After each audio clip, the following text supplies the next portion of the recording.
Bonjour à tous et à toutes, heureux de vous retrouver à Psy à la maison 70. Aujourd'hui, nous allons voir la collapsologie. Avant toute chose, il faut savoir que c'est un mot inventé. Il vient de collapse, d'un terme anglais. Pour le sens initial, c'est affaissement, écroulement d'une surface naturelle. Mais il existe un deuxième sens, c'est l'effondrement d'une structure, d'un système, d'un projet politique. Et c'est ce qui va nous intéresser ici. Logos vient de l'ancien grec, parole, raison, et logie, science. Donc, étude scientifique d'un sujet. Donc, la collapsologie, c'est donc l'étude de l'effondrement de nos structures. La collapsologie est un courant de pensée très récent, puisqu'on le date de 2015, qui étudie les risques d'un effondrement de la civilisation et essaie de concevoir le monde d'après qui pourrait succéder à la société actuelle. Alors, ça fait intervenir l'écologie, l'économie, l'anthropologie, la sociologie, la psychologie, la biophysique, la biogéographie, l'agriculture, la démographie, la politique, la géopolitique, la bioarchéologie, l'histoire, la futurologie, la santé, le droit et l'art. Donc la psychologie regroupe des études, des recherches, des faits établis, des statistiques, des projections d'avenir dans tous les domaines pour établir l'état de santé des ressources de la Terre, mais aussi bien que l'humain. La faune animalière, végétale, minière, en bref, tout ce qui fait que la Terre est ce qu'elle est et deviendra dans l'avenir le plus scientifiquement possible. Attention, j'utilise le mot scientifique, mais la collapsologie, on verra plus tard, c'est pas une science. Alors, leur bilan n'est pas positif à ce jour, qu'elle prévoit dans les années à venir l'effondrement de nos sociétés. Nous ne voulons pas dire que ce soit réjouissant en soi, mais c'est un raccord avec la vision actuelle d'un monde qui se cherche. Vous comprendrez que nous ne pouvons pas dénier l'état de nos sociétés actuelles, à bout de souffle et en manque d'idées nouvelles, de solutions et d'avenir. Donc, nous pouvons nous demander quel effet sur notre psychisme d'une telle pensée, parce que, apparemment, c'est pas terrible. Alors, si nous prenons pour acquis ce genre de pensée négative, la probabilité pour parler collapsologue est grande pour que l'effet sur le psychisme produit soit aussi négatif. Alors, on va voir ça. J'en ai dénoté 10, mais la liste est exhaustive, on pourra aller beaucoup plus loin, mais la vidéo serait trop longue. Mais je vais vous donner les principales. Alors, par exemple, ça peut créer chez nous un ressentir anxiogène chronique, c'est-à-dire vivre dans l'angoisse permanente, constante de l'effondrement. Pas sympa. Peut engendrer une grande peur du pendant et de l'après. Rappelez-vous, dans des vidéos précédentes, je vous avais expliqué que tout ce qui est nouveau fait peur par définition.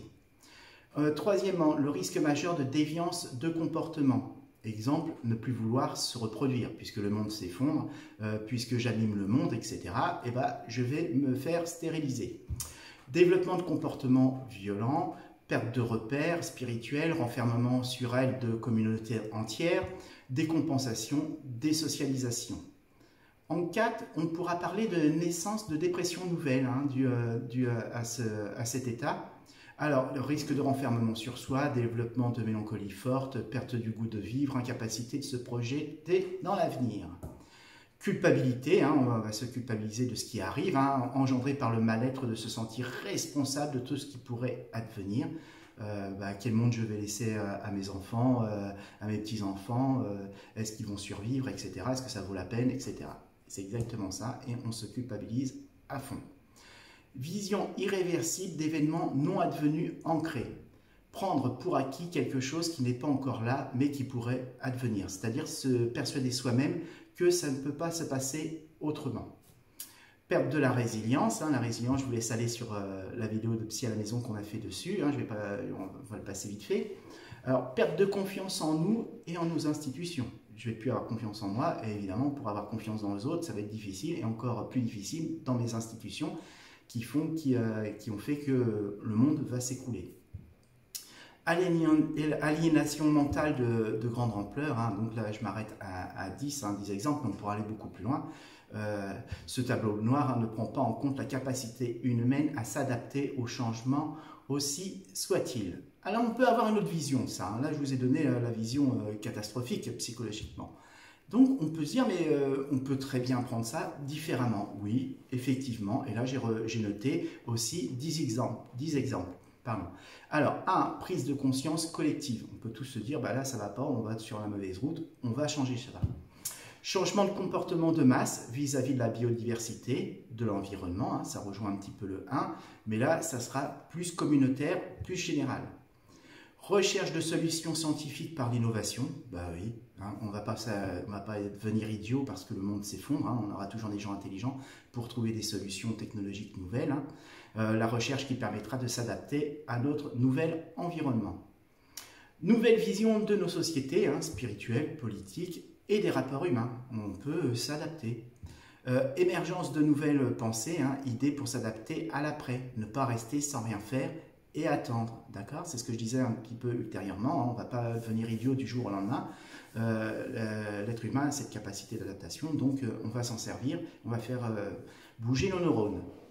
Émergence de nouveaux leaders, de nouvelles personnalités, et pourquoi pas, il ne viendrait pas dans les temps à venir, quelqu'un qui aurait une idée géniale ou une personnalité qui sortirait du lot avec des solutions auxquelles on n'aurait pas pensé. C'est pas impossible.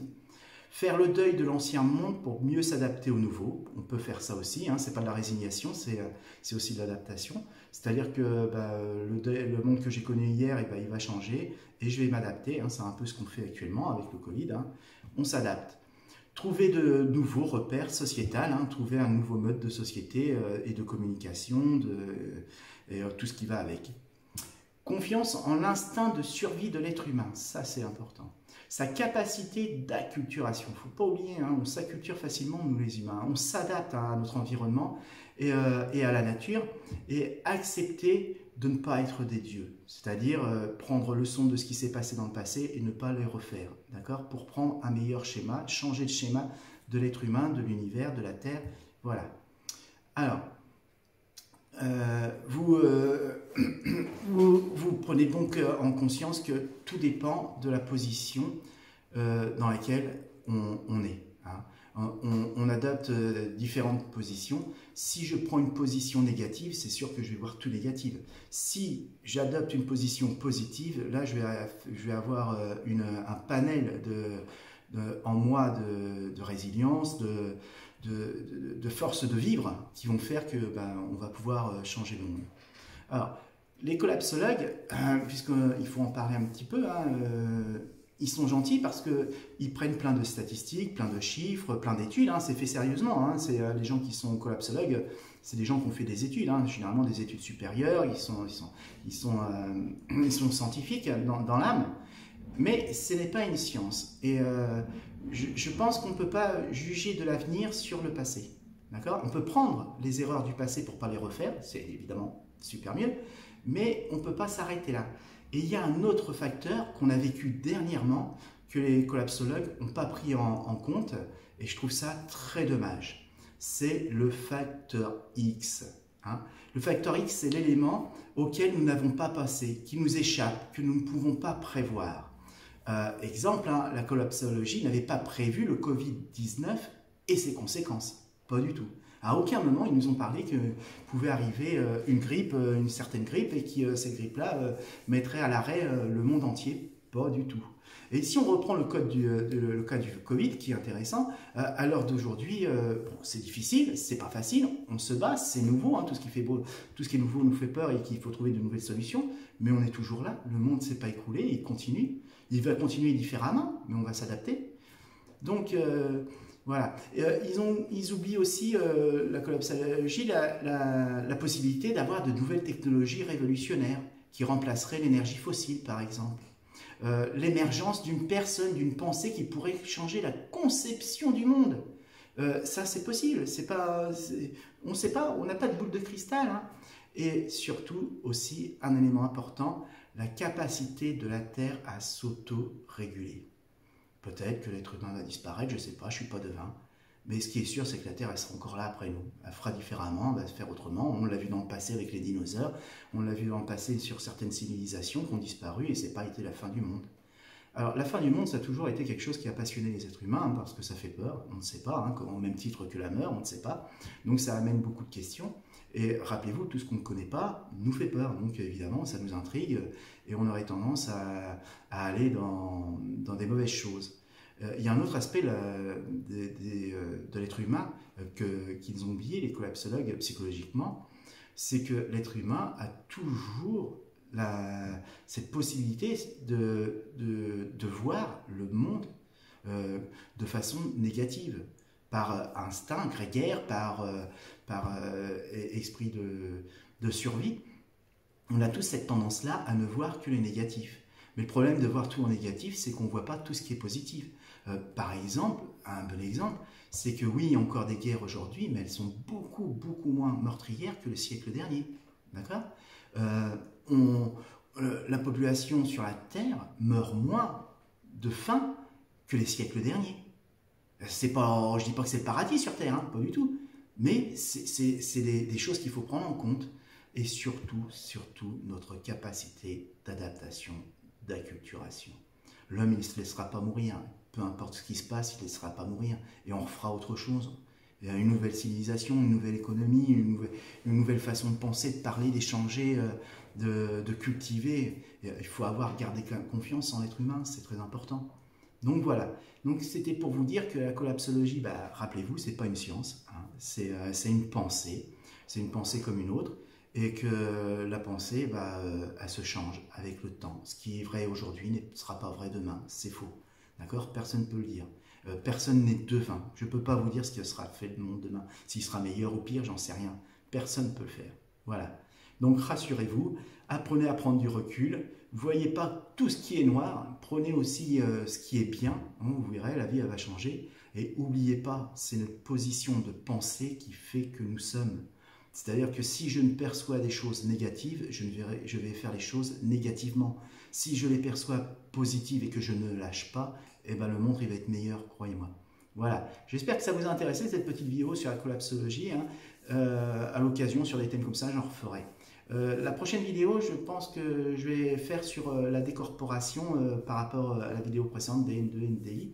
On verra ensemble un peu ce que c'est que la décorporation, où est-ce qu'on en est là-dessus, parce que c'est intéressant et ça nous offre de nouvelles possibilités, ça met en relation avec le quantum, enfin c'est très intéressant, donc je ferai une petite vidéo là-dessus.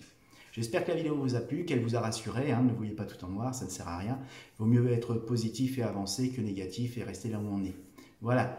Bonne journée, bon courage à tous, prenez toujours soin de vous, hein, plus que d'habitude, parce que là, le Covid revient. Mais on est résilient, on va y arriver. Voilà, bonne journée, au revoir.